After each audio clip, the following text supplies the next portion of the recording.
Chers auditeurs, bonjour. Bienvenue dans la saison 1 d'été de Comme d'Archi, le podcast qui vous ouvre les portes du monde fascinant de l'architecture. Pour les nouveaux venus, permettez-moi de me présenter. Je suis Anne-Charlotte Deponte, docteure en histoire de l'architecture, auteure publiée, dirigeante d'une agence de communication et de développement basée à Paris, en France, et dédiée à l'architecture. Retrouvons-nous chaque semaine pour découvrir la culture et l'actualité architecturale. Pour cela, nous interviewons des spécialistes, nous abordons des thèmes différents et nous apprenons à regarder les projets dans leur diversité et leur contexte. Pour vous offrir le meilleur, Philippe Henry, ingénieur son, est aux commandes techniques du podcast. Merci d'être avec moi aujourd'hui et maintenant, place au talent. Bienvenue dans Comme d'Archi. Questionnement autour de Big John ou la John Hancock Tower, Chicago. Sur notre page Instagram, @commedarchipodcast, à partir d'un carré noir, vous avez peut-être visionné l'extrait d'un film montrant l'artiste Michel Auboiron en pleine performance.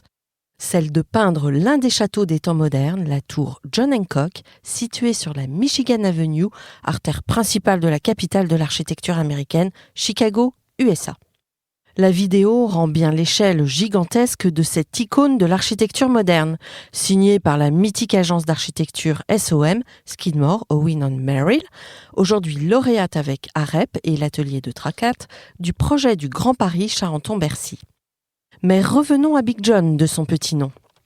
Livré en 1969 et ayant participé à la course mondiale au gratte-ciel le plus haut, après l'Empire State Building et avant le World Trade Center, lui-même rapidement détrôné par la Sears Tower, Big John mesure 344 mètres et figure aujourd'hui dans le top 40 des édifices les plus hauts du monde. Big John questionne encore aujourd'hui. Devons-nous, à tout bout de champ, revendiquer l'innovation quand nous parlons d'usage mixte ? Rappelons-nous, le programme mixte de Big John remonte aux années 60. Dans l'ouvrage Skyscrapers, publié en 1996, Judith Dupré en parle en ces termes. Abritant plus de 700 copropriétaires, ainsi que des bureaux, des magasins et un hôtel, le John Hancock est, à l'heure où nous écrivons ces lignes, le plus haut bâtiment polyvalent du monde. Les résidents paient un petit prix pour bénéficier de vues par télescope sur l'Illinois, l'Indiana, le Michigan et le Wisconsin. Leurs appartements sont si hauts qu'il faut parfois appeler le gardien pour savoir quel temps il fait au sol. Un grand nombre de services sont fournis dans l'immeuble, qui dispose également de son propre bureau de poste, d'un service de ramassage des ordures et d'un supermarché. Techniquement, si vous vivez et travaillez dans le John Hancock, vous n'avez jamais à le quitter. Une pensée orwellienne, en effet. Une autre question posée par Big John. Alors que la population mondiale tend vers les 8 milliards, le modèle de la ville verticale représente-t-il toujours une solution pour faire face à cet accroissement ? En dépit d'une pensée écologique frugale, de plus en plus vive, un nombre croissant d'architectes le pensent. Mais la Jeddah Tower, qui sera bientôt livrée, devant atteindre 1 km de haut, est-elle, elle, si exemplaire que cela ? Pourquoi toujours cette course à la plus grande hauteur ? Fort heureusement, la transition écologique s'empare du modèle de la tour, tempérant son esprit de puissance tout en y déclinant des vertus écologiques. Structure bois, jardin suspendu, autonomie énergétique, etc. Nous en reparlerons sans aucun doute dans quelques temps à la lumière d'un usage bien érodé. Dernière réflexion soulevée par Big John. L'intelligence artificielle et les progrès en matière de technologie constructive ont permis son édification marquante. Je cite Judith Dupré une nouvelle fois. Le système de structure tubulaire du Hancock a été conçu par Feu Fazlur Khan de SOM, ingénieur pionnier en matière de construction d'immeubles de grande hauteur.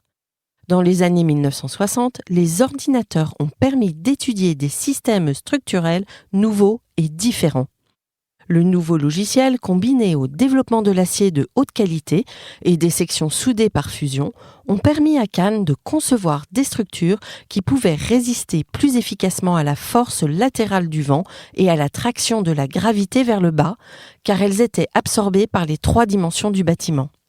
Aujourd'hui, le paramétrique prend le relais de la performance constructive. Néanmoins, Jusqu'où l'homme est-il capable d'aller sans courir à sa perte ? Bertrand Lemoine, dans son article paru dans le numéro 102 d'Archistorm, je cite « Le processus, avec le BIM, peut sembler s'éloigner de la création au sens traditionnel. Il en retient cependant les composantes essentielles, à savoir de la culture, du savoir-faire, de l'invention, de la remise en question critique et de la matérialisation.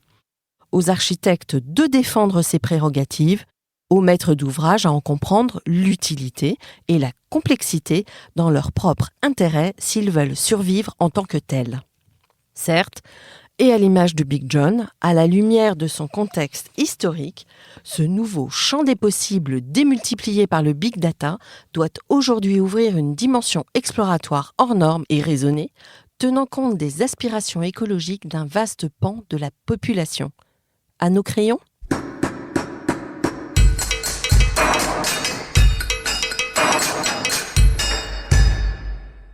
Chers auditeurs, merci pour votre écoute. N'oubliez pas de retrouver nos sujets en avant-première sur Instagram à l'adresse Comme d'Archi Podcast.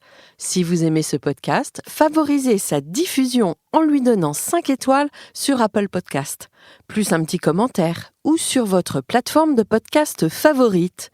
Et surtout, abonnez-vous pour écouter tous nos épisodes gratuitement. À bientôt et d'ici là, prenez soin de vous.